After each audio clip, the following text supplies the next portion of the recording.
Hello, comment allez-vous? Vous allez bien? Je vais te poser une question. Quelle est ta motivation? Quel est ton why? Quel est ton pourquoi?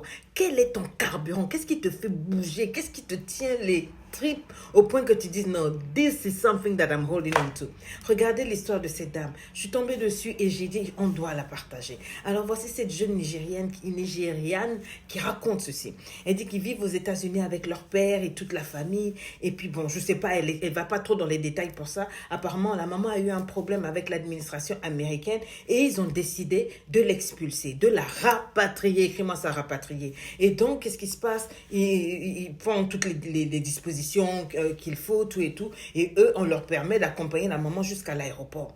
Arrivée à l'aéroport, elle dit que son cœur s'est déchiré. Son cœur s'est serré en 1001 morceaux. Lorsqu'elle a vu comment on a escorté sa maman dans les couloirs, je dis bien dans les couloirs de l'aéroport. Elle a vu sa maman comme si elle partait pour la dernière fois. Elle a vu sa maman traverser, encerclée par les policiers avec ses pethes bagages pour aller rentrer dans un avion. Elle se demandait, est-ce que je reverrai ma mère? Elle dit qu'elle a pleuré toutes les larmes de son body, de son cœur. Elle a pleuré, elle s'est dit, voilà, il y a quelque chose qui s'est cassé aujourd'hui en moi. Donc elle est restée seule avec son père et ses frères et sœurs. Mais elle a dit que lorsqu'elle a vu sa maman prendre ses escaliers roulants pour partir et se retourner, lui faire un baba et lui dire au revoir, quelque chose en elle s'est rebellé. Elle a dit, s'il y a quelqu'un qui doit défendre ma mère, c'est moi. Je ne vais pas accepter cette décision-là, que ce soit le ciel ou la terre. I'm gonna be doing something. Et tu sais ce qu'elle a fait? Ce jour-là même, quand elle est rentrée à la maison, elle est partie s'inscrire à une école de droit. C'est de ça qu'il s'agit, et pour devenir avocate. C'est de ça qu'il s'agit. Et elle vous raconte, son père n'avait rien. Tout ce qu'il lui a donné, c'était juste l'argent du carburant. Elle a dû conduire de leur ville, parce qu'ils étaient dans un état, vers un autre état. Elle s'est inscrite à l'école d'avocate ce jour-là, après l'aéroport. Elle a dit something's gonna be happening. Donc elle a laissé sa famille, elle est partie dans un autre état, elle a roulé. Arrivée là-bas, elle n'avait pas de maison. Elle a dormi pendant 1 an dans sa voiture. Est-ce que tu as entendu? Elle a dormi pendant 1 an dans sa voiture. Elle n'avait que 2 couvertures que son père lui avait données et une cafetière. Les petits sous qu'elle avait, c'était juste pour photocopier les documents, acheter des livres, des cahiers. Elle n'avait pas l'argent pour aller manger, boire et tout et tout. Elle s'est accrochée. Elle dit que quand il faisait froid, quand elle avait mal au cœur, quand elle avait mal à l'âme, mon Dieu, la seule image qui venait dans son esprit, c'était de quand elle revoyait comment les policiers escortaient sa mère. Pour aller rentrer dans un avion vers l'Afrique. Laisser toute la famille, le mari et les enfants seuls, abandonnés à eux-mêmes. L'État américain a décidé qu'elle devait quitter le territoire. Et donc c'est ça, cette rage-là, qui la faisait tenir. Quand elle dormait dans sa voiture, quand elle avait faim, quand elle avait froid, quand elle appelait son papa et qu'elle pleurait, le papa dit, rappelle-toi toujours de la raison pour laquelle tu as commencé. Elle dit que quand elle y repensait, ça lui interdisait d'abandonner, ça lui interdisait de laisser tomber. Et donc, elle a continué jusqu'à ce que elle obtienne son diplôme d'avocate.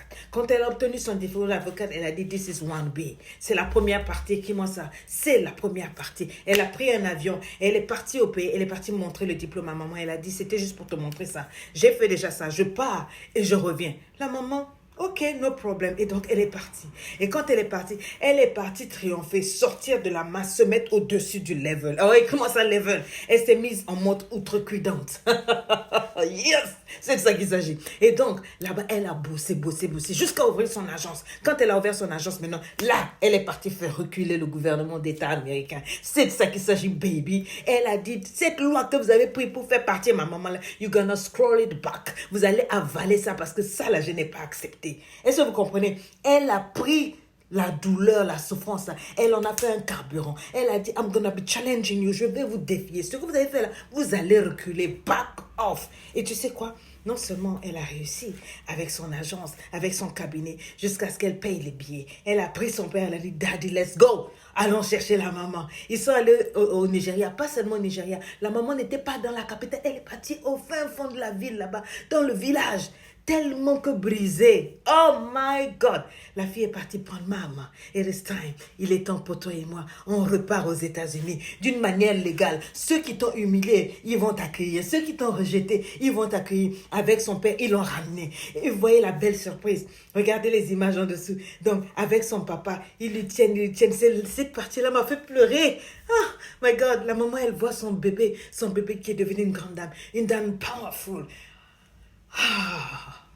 Regardez comment elle regarde ce buste, le visage de sa fille. Elle n'y croit pas. Et après, regardez la fête. Comment la fille shower la maman avec l'argent. Elle dit oui, c'est comme ça qu'on célèbre sa maman. Cette femme-là, c'est elle qui a fait que je suis non seulement venue au monde, mais que je suis devenue ce que je suis. Si je suis ce que je suis aujourd'hui, c'est grâce à elle. Donc, elle mérite qu'on lui shower avec l'argent. Elle jette l'argent sur sa maman. Elle élève sa maman. Parce que sa maman, ça a été sa motivation.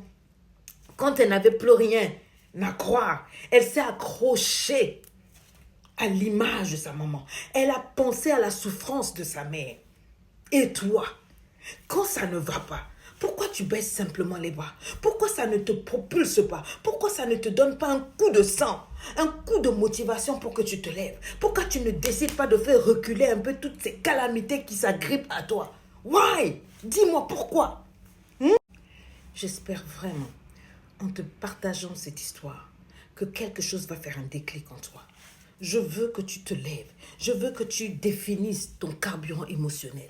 Je veux que tu définisses ton pourquoi. Je veux que tu définisses ton ikigai, la raison pour laquelle tu te lèves chaque jour. Pourquoi est-ce que tu dois te battre? Pourquoi est-ce que tu ne peux pas te permettre, comme tout le monde là, de rester là à t'amuser, à dépenser tout ton argent dans les sacs, les Hermès, les voitures, les quoi. Tu as tellement de choses à faire. Tu as galéré. Ta famille est dans la galère. Tes enfants sont dans la galère. Il y a quelqu'un qui est malade. Ton père, ta mère compte sur toi. Ton pays compte sur toi. Tu ne peux pas t'asseoir là, faire comme tout le monde à gêne, à pleurer. Il n'y a pas d'autre sauveur que toi-même.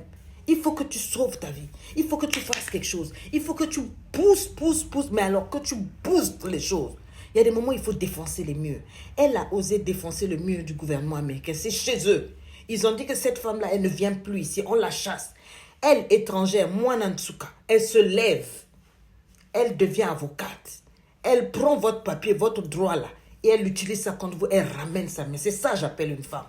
J'appelle pas une femme les gens qui parlent beaucoup. Hein, tu vois, non. Dès qu'il y a quelque chose, ouais, tu te laisses aller dans la dépression pendant des mois et des mois. On déprime tous. Mais à chaque minute, là, après avoir déprimé, là, lève-toi.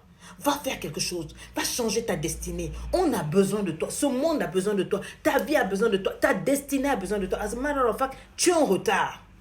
Il fallait bien que quelqu'un te le dise. Sois inspiré, c'est de ça qu'il s'agit. Je t'attends à LEI là-bas. C'est ta Lady Sonia qui a parlé. Bisous.